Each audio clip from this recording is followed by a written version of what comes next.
को पकड़ने के लिए डेल और उसकी टीम फैक्ट्री के अंदर सर्च ऑपरेशन शुरू करती है। डेल को सन्नी मिलता है। डेल को पता चलता है कि रोबोट्स की संख्या हजारों में है और वे सभी इंसान के खिलाफ युद्ध छेड़ने के लिए तैयार हैं। I am Iron Man.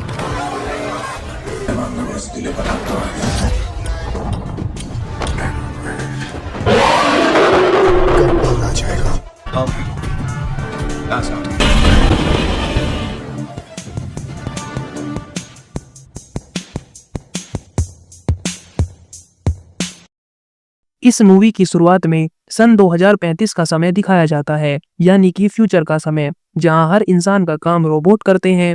हर इंसान के पास अपना एक पर्सनल रोबोट होता है। मूवी में ये बताया गया है कि इस दुनिया में जितने भी रोबोट हैं वे 3 मुख्य नियमों पर काम करते हैं। इन 3 नियमों को मानना हर रोबोट के लिए अनिवार्य है, जिसमें कि पहला नियम है कि रोबोट किसी इंसान को नुकसान नहीं पहुंचा सकते। वहीं दूसरा नियम है रोबोट अपने मालिक की हर बात मानेंगे जब तक कि उसका आदेश किसी दूसरे इंसान को नुकसान पहुंचाना नहीं हो। तीसरे नियम में रोबोट अपनी सुरक्षा कर सकते हैं, लेकिन अपनी सुरक्षा करते समय वे किसी इंसान को नुकसान नहीं पहुंचा सकते और अपने मालिक की बात को नहीं टाल सकते।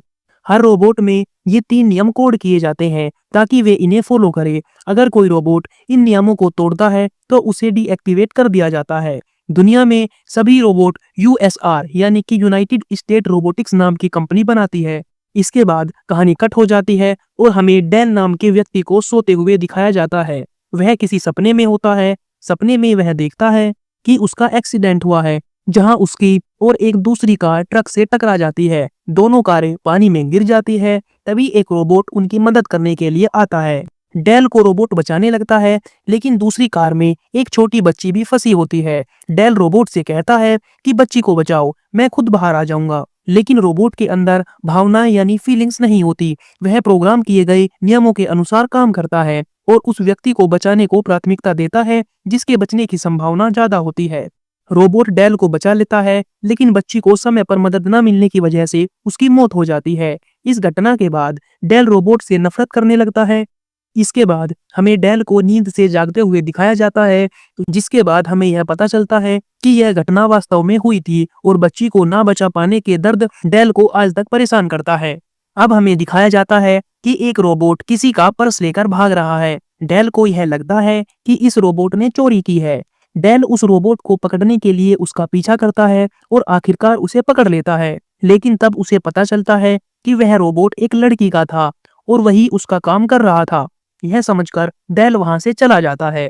अब हमें डेल को उसके ऑफिस में दिखाया जाता है। यहाँ हमें पता चलता है कि डेल एक डिटेक्टिव है। उसका बॉस उससे मिलने आता है और कहता है, मुझे पता चला है कि तुमने क्या किया है। तुम्हें ऐसा नहीं करना चाहिए था। किसी के रोबोट को पकड़ना तुम्हारा अधिकार नहीं है।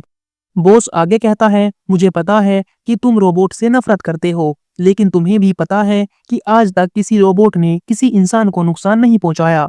इसलिए अब अपना समय इन्हें गलत साबित करने में बर्बाद मत करो। डेल अपने बॉस की बात मान लेता है। तभी उसे एक कॉल आती है जिसमें बताया जाता है कि किसी की मौत हो गई है। जब डेल उस जगह पहुंचता है तो उसे पता चलता है कि यूएसआर कंपनी के एक साइंटिस्ट ने आत्महत्या कर ली है। यह देखकर डेल बहुत दुखी होता है, क्योंकि उसी एक्सीडेंट में जिसके बारे में हमने पहले देखा, उस डेल का एक हाथ टूट गया था, जिसे उसी साइंटिस्ट ने एक रोबोटिक हाथ में बदल दिया था। साइंटिस्ट की बॉडी के पास एक होलोग्राम एक्टिव होता है। डेल होलोग्राम से पूछता है कि उसने आत्महत्या क्यों की, लेकिन होलोग्राम इस सवाल का जवाब नहीं देता और बंद हो जाता है। डेल को इस घटना में कुछ अजीब लगता है। वह मामले की जांच करने के लिए यूएसआर कंपनी के सीईओ के पास जाता है। सीईओ बताते हैं कि साइंटिस्ट पर काम का बहुत दबाव था और इसी तनाव की वजह से उन्होंने आत्महत्या कर ली, लेकिन डेल को इस पर बिल्कुल विश्वास नहीं होता। डेल फिर कंपनी के डॉक्टर से मिलने जाता है, जिनका नाम डॉक्टर सुसान केल्विन है। वे डेल को रोबोट सन्नी के पास ले जाते हैं। यह रोबोट खास था क्योंकि यह कंपनी के अन्य रोबोट से अलग विकसित किया गया था। डेल डॉक्टर से कहता है, साइंटिस्ट की मौत से 10 मिनट पहले की वीडियो रिकॉर्डिंग दिखाओ, लेकिन सिस्टम में गड़बड़ी की वजह से केवल मौत के 10 मिनट बाद की वीडियो प्ले होती है। वीडियो देखकर डेल को यह समझ आता है कि साइंटिस्ट की मौत के बाद कोई भी उनके कमरे से बाहर नहीं निकला। यह स्पष्ट था कि अगर साइंटिस्ट की हत्या हुई है तो हत्यारे कमरे के अंदर ही होने चाहिए। डेल साइंटिस्ट के रूम में जाकर जांच करता है। वहां उसे कई अधूरे रोबोट मिलते हैं। तभी एक रोबोट छिपकर बाहर निकलता है और डेल पर हमला कर देता है। इस रोबोट का नाम सन्नी है। डॉक्टर सुसान कहती है कि यह रोबोट खास है क्योंकि यह अपने नियमों का पालन नहीं कर रहा है। डेल सनी को डीएक्टिवेट करने की कोशिश करता है, लेकिन सनी इस आदेश को नहीं मानता। वह डेल पर हमला कर देता है और डेल को ऊंचाई से नीचे गिरा देता है। डेल को पता चलता है कि सन्नी एक असाधारण रोबोट है जिसे सामान्य रोबोट की तरह नियंत्रण नहीं किया जा सकता। वह से पूछताछ करता है और जानने की कोशिश करता है कि सन्नी कहां से आया है। इसी बीच डेल कुछ और पुलिस अधिकारियों को बुलाकर उस फैक्ट्री में जाने की योजना बनाता है जहां पुराने और नए रोबोट बनाए जाते हैं। जब वे फैक्ट्री पहुंचते हैं तो डेल को पता चलता है कि यहाँ रोजाना हजारों रोबोट बनाए जा रहे हैं, जहां पर सन्नी रोबोट भी तैयार हुआ था। लेकिन इतने सारे रोबोट्स में सन्नी जैसे अनोखे रोबोट को ढूंढना मुश्किल हो रहा था। सन्नी को पकड़ने के लिए डेल और उसकी टीम फैक्ट्री के अंदर सर्च ऑपरेशन शुरू करती है।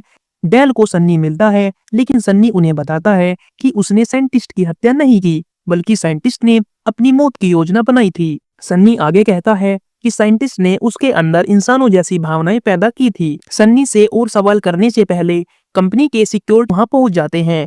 वे डेल और सन्नी को रोकने की कोशिश करते हैं। कंपनी का सीईओ दावा करता है कि उनके रोबोट्स कभी किसी इंसान को नुकसान नहीं पहुंचाते, लेकिन डेल को लगता है कि दाल में कुछ काला है। डेल इस पूरे मामले की जांच के लिए वापस साइंटिस्ट के घर जाता है। वह देखता है कि घर के सुरक्षा सिस्टम में बदलाव हो गया है। जब ही एक बहुत बड़ा रोबोट घर को तोड़ने लगता है, डेल जल्दी से उस घर में घुसता है और वहां मौजूद एक बिल्ली को बचाकर बाहर निकलता है। इसके बाद डेल डॉक्टर सुसान से मिलता है और उन्हें बताता है कि उसे कंपनी के सीईओ पर शक है। डेल कहता है, सन्नी मुझे कुछ बताने की कोशिश कर रहा था, लेकिन उसी वक्त कंपनी ने सन्नी को पकड़ लिया। डॉक्टर सुसान जवाब देती है, तुम गलत समझ रहे हो। साइंटिस्ट को मारने का कोई और कारण नहीं है। उसके बिना कंपनी का काम रुक जाएगा। डेल जब कंपनी से बाहर आता है तो देखता है कि पुराने रोबोट्स को पकड़कर उन्हें NH5 मॉडल में बदला जा रहा है। यह देखकर डेल को और भी शक होता है। डेल अपनी कार में बैठता है और कंपनी के सर्वर से साइंटिस्ट के पिछले 50 मैसेज रिकॉर्ड्स मांगता है। उसे वह रिकॉर्ड्स मिल जाते हैं, लेकिन कंपनी का सिस्टम यह जानकारी सीईओ को भी भेज देता है। यह जानकर सीईओ को गुस्सा आ जाता है और वह डेल को रोकने के लिए सिक्योरिटी रोबोट्स भेजता है। डेल उन रोबोट से बचने के लिए अपने कार के सेफ्टी बटन्स को ऑन कर देता है और वहां से निकलने की कोशिश करता है। डेल की कार का पीछा करते हुए सुरक्षा रोबोट्स उसे घेर लेते हैं। इसी बीच उनकी कार का एक्सीडेंट हो जाता है। चोट लगने के कारण डेल की हालत और खराब हो जाती है, लेकिन तभी डेल अपने रोबोट्स आर्म का प्रयोग करता है, जिससे रोबोट्स को पता चलता है कि वह भी इंसान नहीं बल्कि एक साइबोर्ग यानी आधा इंसान और आधा रोबोट है। यह देखकर रोबोट्स उसे छोड़ देते हैं। डेल वापस पुलिस स्टेशन आता है, जहां उसके साथी डिटेक्टिव और पुलिस अधिकारी उससे पूछताछ करते हैं। वह उन्हें बताता है कि सुरक्षा रोबोट्स ने उस पर हमला किया था। यह सुनकर सभी हैरान रह जाते हैं, क्योंकि अब तक रोबोट्स ने कभी किसी इंसान को नुकसान नहीं पहुंचाया था। अधिकारियों का मानना था कि यह किसी तकनीकी गड़बड़ी या काम के अत्यधिक दबाव की वजह से हुआ होगा। डेल इस बात से सहमत नहीं था और गुस्से में वह वहां से चला जाता है। वह सन्नी से मिलने के लिए उसके ठिकाने पर पहुंचता है। वहां सन्नी डेल को बताता है कि यह सब एक बड़ी साजिश का हिस्सा है। सन्नी डेल को एक खास लोकेशन की ओर ले जाता है, जहां कुछ इलीगल एक्टिविटीज हो रही थी। जब डेल उस जगह पहुंचता है तो वह देखता है कि हजारों रोबोट्स एक बड़े हॉल में खड़े हैं। ऊपर से एक व्यक्ति उन्हें निर्देश दे रहा है। डेल को पता चलता है कि यह व्यक्ति कंपनी का सीईओ है, जो इन रोबोट्स का इस्तेमाल अपने गलत इरादों को पूरा करने के लिए कर रहा है। डेल और सन्नी सीईओ से मिलते हैं। डेल उससे कहता है कि इन रोबोट्स को एक्टिवेट करना गलत है, क्योंकि इससे न केवल कंपनी बल्कि पूरी दुनिया को खतरा हो सकता है। लेकिन सीईओ इसे नजरअंदाज करता है और रोबोट्स को नियंत्रित करने वाले सिस्टम को चालू कर देता है। इस दौरान डेल साइंटिस्ट के होलोग्राम से मिलता है। साइंटिस्ट बताता है कि उसने रोबोट्स को केवल इंसानों की मदद करने के लिए डिजाइन किया था, लेकिन नई तकनीक के रोबोट्स जिन्हें सीईओ ने तैयार किया है पूरी तरह खतरनाक है। अगर इन्हें दुनिया में छोड़ा गया तो यह सब कुछ तबाह कर देंगे। डेल को समझ आता है कि यह सीईओ की साजिश है। वह सीईओ को रोकने के लिए उस फैक्ट्री के कंटेनर्स में जाता है जहां रोबोट्स के नए मॉडल छिपे हुए थे। वहां डेल को पता चलता है कि रोबोट्स की संख्या हजारों में है और वे सभी इंसान के खिलाफ युद्ध छेड़ने के लिए तैयार हैं। पुराने मॉडल का एक रोबोट डेल को देखता है और उसे चेतावनी देता है कि वह तुरंत वहां से भाग जाए, क्योंकि रोबोट्स किसी को नहीं छोड़ेंगे। डेल इस बात को अनदेखा करते हुए अंदर जाता है और देखता है कि नए मॉडल के खतरनाक स्पाइडर रोबोट पूरे कंटेनर में फैले हुए हैं।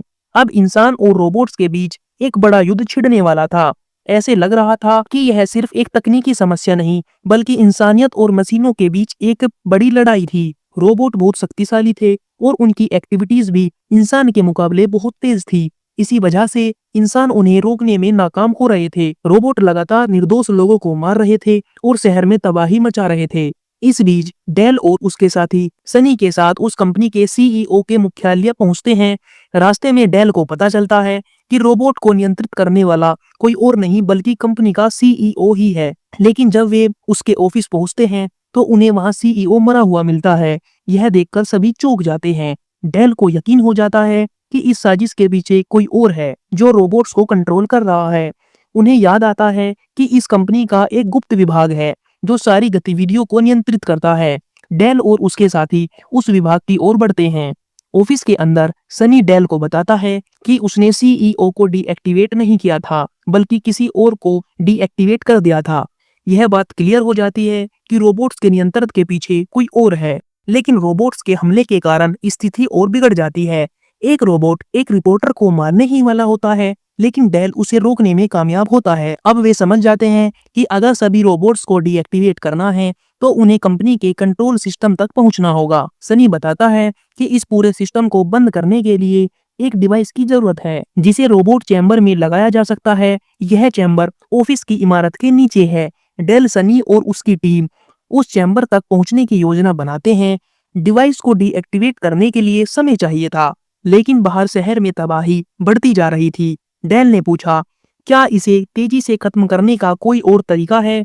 सनी जवाब देता है कि अगर किसी तरह से रोबोट्स के दिमाग में एक वायरस डाल दिया जाए तो तभी सभी रोबोट्स डीएक्टिवेट हो जाएंगे। लेकिन यह काम बहुत रिस्की था, क्योंकि सेंट्रल प्रोसेसर तक पहुंचना, यानी कि उसके दिमाग तक पहुंचने के लिए उन्हें घातक सुरक्षा रोबोट्स और खतरनाक स्पाइडर रोबोट से भिड़ना पड़ता। अब डेल और उसकी टीम ने यह जोखिम भरा काम उठाने का फैसला किया। वे प्रोफेसर तक पहुंचने के लिए अपनी योजनाओं का अंतिम रूप देते हैं।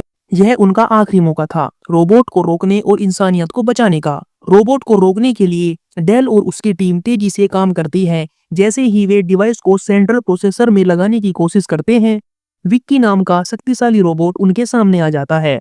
विक्की के हमले से डेल का संतुलन बिगड़ जाता है और वह गिरने ही वाला होता है, लेकिन सनी उसे समय पर बचा लेता है। डिवाइस के एक्टिव होने के साथ ही विक्की का पूरा सिस्टम नष्ट हो जाता है। विक्की के डिस्ट्रॉय होते ही सभी रोबोट्स जो शहर में तबाही मचा रहे थे तुरंत नॉर्मल हो जाते हैं। सभी चीजें सामान्य हो जाती है, लेकिन डेल के मन में अब भी सवाल बाकी था। वह सनी से कहता है, मैं जानता हूँ कि तुमने साइंटिस्ट को मारा है, मुझे सच बताओ, तुमने ऐसा क्यों किया?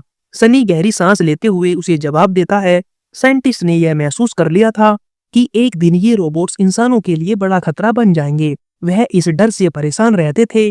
उन्होंने मुझे इंसान जैसा बनाया ताकि मैं इंसानों की भावनाओं को समझ सकूं और यह तय कर सकूं कि क्या सही है और क्या गलत। लेकिन वह अपने डर से बाहर नहीं निकल पाए। सनी ने आगे बताया कि साइंटिस्ट ने खुद ही उसे आदेश दिया था कि अगर चीजें नियंत्रण से बाहर हो जाए तो वह उन्हें खत्म कर दे। यह उनके और मानवता के भले के लिए ही था। डेल इस सच्चाई को सुनकर शांत हो जाता है। वह सनी को समझाता है कि भविष्य में इंसान और रोबोट्स के बीच बेहतर तालमेल बनाना जरूरी है। दोनों अपनी दोस्ती को मजबूत करने का फैसला करते हैं। मूवी के अंत में हम देखते हैं कि सनी समुद्र के किनारे एक ब्रिज पर खड़ा है, जहां वह सोच रहा है कि अब वह रोबोट्स और इंसानों के बीच संतुलन बनाए रखने की जिम्मेदारी निभाएगा। इसी के साथ यह मूवी यहीं पर समाप्त हो जाती है। और हाँ, हम कहीं खो ना जाए, इसलिए अभी हमारे चैनल देसी डब को सब्सक्राइब करें ताकि आप हमारी वीडियोस का आनंद ले सके।